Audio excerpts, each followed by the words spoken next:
Lebih banyak panel suria akan dipasang di merata Sentosa sebagai sebahagian usahanya untuk mengurangkan pelepasan karbon menjelang 2030. Perbadanan Pembangunan Sentosa SDC juga sedang meneroka penggunaan panel suria untuk laluan pejalan kaki. Program perintis laluan panel suria ini akan dipasang di Fort Siloso Skywalk mulai tahun hadapan. Ia bertujuan menilai penggunaan platform seperti laluan pejalan kaki untuk menjana tenaga suria. Buat masa ini, lebih 5.2 megawatt kapasiti tenaga suria sudah dipasang melebihi sasaran awal dan tenaga bersih yang bakal dihasilkan mampu mengimbangi pelepasan karbon yang dijana bilik hotel sebanyak hampir 98,000 hari.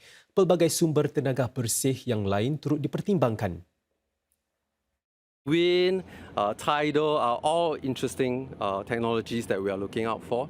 But we don't do this alone. We will do this with industry partners, with industry experts, and they will guide us along the process.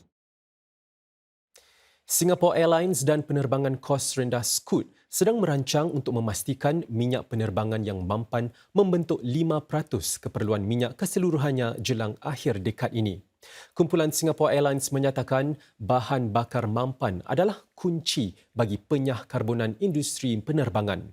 SIA memetik potensi mengurangkan pelepasan karbon sehingga 80% berbanding penggunaan bahan bakar jet biasa. Tambahnya, perbincangan sedang dijalankan dengan pembekal dan lebih banyak perincian akan diberikan. Bahan bakar yang mungkin digunakan boleh dihasilkan daripada sisa makanan seperti minyak masak dan lemak haiwan. Ia juga boleh diadunkan dengan bahan bakar pesawat yang digunakan kini. Saudara, adakah anda minat berkebun? Para penduduk Singapura tidak lama lagi akan mempunyai lebih banyak ruang untuk bercucuk tanam di kawasan kejiranan masing-masing. Mulai esok, permohonan untuk lebih 400 plot kebun di merata negara akan dibuka. Skim peruntukan plot kebun yang dimulakan pada 2016 itu membolehkan para penduduk untuk menyewa sebuah plot bagi menanam buah dan sayur-sayuran di taman-taman atau kebun. Buat masa ini, terdapat lebih 2,200 tapak kebun masyarakat di Singapura dan lebih banyak lagi akan disediakan demi memenuhi permintaan. Antara lokasi baharu termasuk Taman Villa Verde di Estate Chua Chu Kang.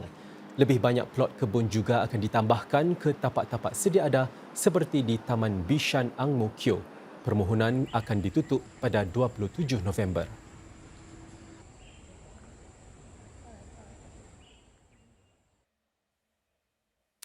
Penyakit kencing manis kini menjejas lebih ramai golongan muda, bukan sahaja warga emas. Para doktor di Singapura merawat lebih ramai golongan pesakit sedemikian dengan ada yang semuda 30 tahun.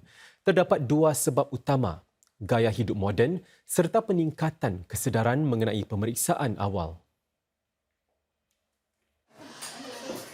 Di klinik Phoenix Medical, sekitar 25% pesakit yang menghidap penyakit kencing manis jenis 2 berusia antara 30-an hingga 40-an tahun dan jumlah ini 10% lebih tinggi berbanding beberapa tahun lalu.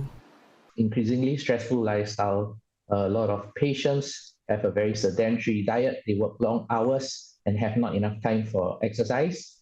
The other would be the rise of fast food as well as what I call convenience food. So these contain a lot of processed sugars and sometimes when they are pressed for time, they just reach out for the easiest meals available.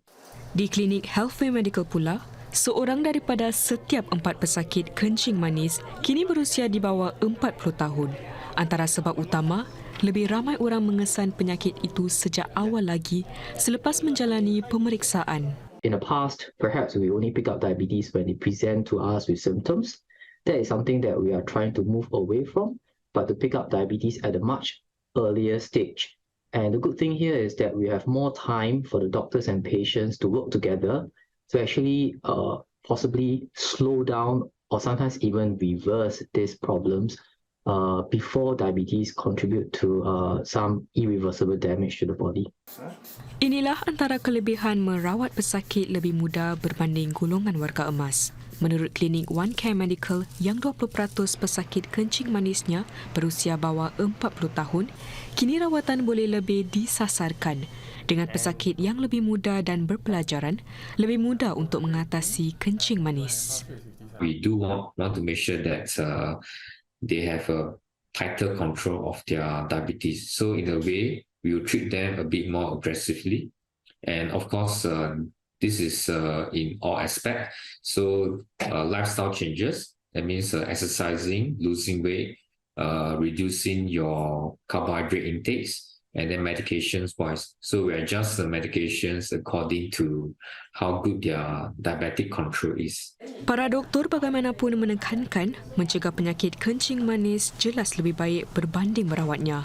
Dengan inisiatif peringkat nasional seperti label kandungan khasiat, orang ramai tidak kira usia diingatkan untuk memantau pengambilan gula dan makanan mereka selain mengamalkan gaya hidup yang aktif agar kekal sihat.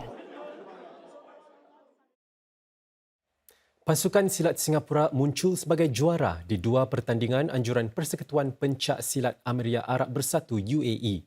Pasukan negara juga dinobat sebagai juara keseluruhan kedua-dua kejohanan. Singapura merangkul 11 pingat emas, 5 perak dan 5 gangsa di kejohanan Pencak Silat Asia ke-7. Bagi kejohanan Pencak Silat Terbuka Timur Tengah yang diadakan buat pertama kalinya pula, pesilat negara rangkul 31 pingat emas, 7 perak dan 3 gangsa. Kedua-duanya berlangsung serentak dari 9 hingga 12 November di Dewan Rashid bin Hamdan, Kelab Al Nasir Ud Meta Dubai. Sebanyak 11 negara bertanding dalam kejohanan silat terbuka Asia tahun ini.